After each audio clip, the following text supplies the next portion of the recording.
Kama umepata mke mzuri, anakupikia kile unataka, anafanya kile please.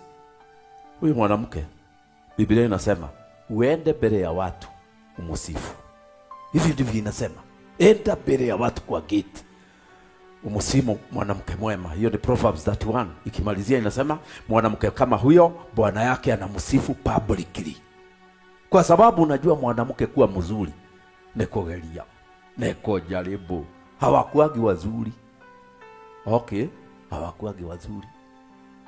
Ukiona amekuwa mzuri, ati unamuita anasema, "Oh, yo!" Anakuja na maji kwa mikono. Unasemaje?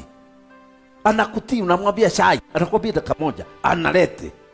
Haya, ulipe. Amejaribu. Na utalipa na kumsifu mbele ya watu. Ukiona Mungu amekupatia mwanaume mzuri, ati hata anafika nyumbani mbele yako, wewe ukifika unakuta tayari yako hapo. Anakuambia ni tumaji tu ninakunywa hapa nikikugojea. Huyu.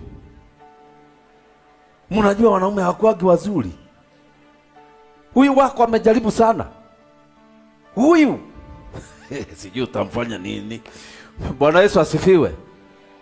Biblia inasema huyu mwanaume aheshimiwe na asifiwe katikati ya wanawake, ya kwamba Bwana mwema. Kwa sababu naturally hatukuangi wazuri. Na ndiposa mimi nashangaa sana mkisoma kwa vitabu, kwa magazeti na kwa social media kwamba pastor fulani alifanya. Kwani wanakuanga wazuri? Ukiona pastor ni mzuri, tafadhali umuombe na ushukuru Mungu kwa ajili yake. Neko gelia. Hata hivi tunakuanga wazuri kwenu hapa, neko jaribu. Hata pastor kukana hana pesa na anaona uko na nyingi, na hafungi macho akwambia I prophesy. Na kuambia ni kujaribu. Amen.